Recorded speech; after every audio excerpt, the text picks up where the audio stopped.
One person we haven't talked about yet is Freddie Mercury. The idea of you two partying together seems like the best night of all time. I mean, I couldn't imagine. I never got to meet him. I'd have loved to. Everyone in this room, everyone around the world loves him. Can you describe your friendship? I don't think I'd ever met anybody like Freddie, who was larger than life, so funny, so gifted, so talented in what he wanted to do. I mean, his videos, he's used ballet dancing, and he had such an incredible mind, and was one of the funniest people I'd ever met, and was so wonderful to spend time with. Hanging out with him was a pleasure. There was no attitude, it was just a laugh. When we did Live Aid, I had this big area built backstage which everybody could come and have a drink with, all the artists on the show. And I went on before Queen, and Queen came, and I wore this ridiculous kind of hat. And Freddie came back, and they completely trounced it. I went, well, I said, no one need go on now, Freddie. You just completely and utterly swept the board, and you were absolutely brilliant. He said, yes, darling, we were. And what were you wearing? You looked like the Queen Mother. And I did. But you told me once a very moving story about when he was ill and when he died. I have a house in London which wasn't too far from the house where he spent the last few weeks of his life, or years of his life.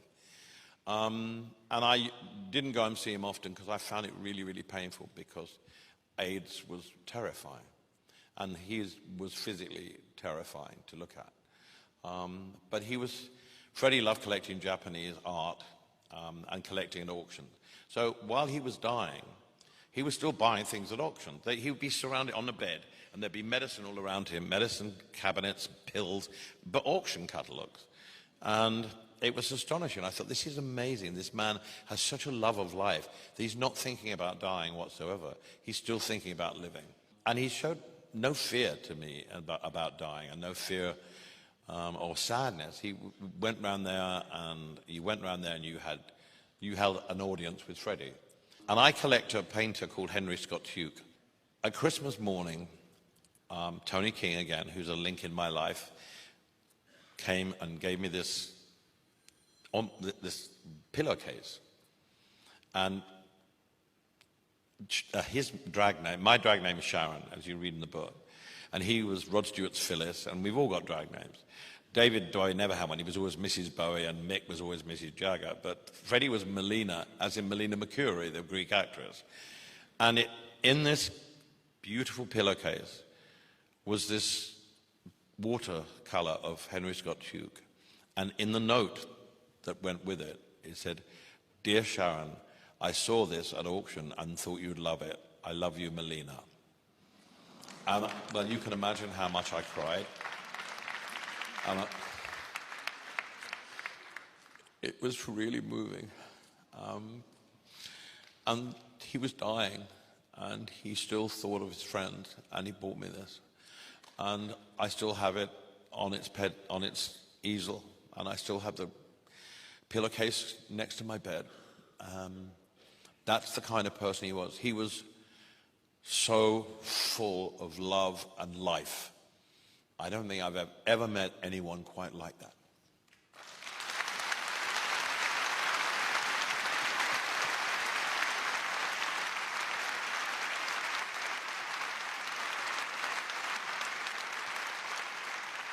And it was the story of someone else who contracted AIDS, Ryan White, that actually made you want to get sober. I was in a doctor's office in New York, and I picked up a copy of Newsweek, and I read about this horrific story when AIDS was just beginning, and people were very ignorant and thought you could catch it off a toilet seat or by touching someone. And Ryan White's family lived in Indiana, and he contracted HIV and AIDS through a blood transfusion. And people found out about it and started shooting bullets through his windows and putting firebombs through his letterbox. And I was outraged, and I got my publicist or someone to get hold of the family, and I helped them move to another town in Indiana and became friends with the Ryan White family. He was inspirational, this young kid who had a death sentence around him. I never heard complain. I never heard bitch about having HIV and AIDS. His family were extraordinary. And, you know, we went to Disneyland together. We did obvious things. He came to my shows. We became friends, and I continued to support the family.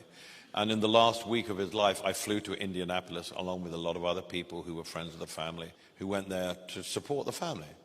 And what I did in the Indianapolis hospital, I was like Jeannie's secretary. I answered the phone.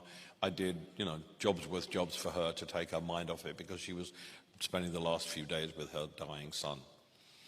And I would go back home to my hotel, or go back to the hotel in Indianapolis. This family are the most wonderful family I've ever seen. They were so Christian. They forgave everybody who'd been horrible to them. I used to complain about the wallpaper in the hotel, didn't like the fabric on the chairs, and I thought I went home and I used to cry and I think, what have you become? What have you become? Look at the way they live their life. Look at the way you live your life. I was so ashamed. And if you look at me in the funeral, I had white hair. It was the time of sleeping with the past. I looked like a real old man, and I was doing a lot of drugs. 6 months later, I was sober and clean. He was a huge catalyst for teaching me how far I'd lost my way, how far my standards had dropped. That whole family, they were the template for me to getting sober. And so 6 months later, I got sober. And I decided when I got sober that I would do something for AIDS and HIV. And I set up the Elton John AIDS Foundation from my kitchen table in Atlanta.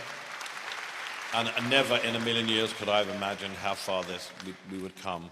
But I was determined that I wanted to put back something.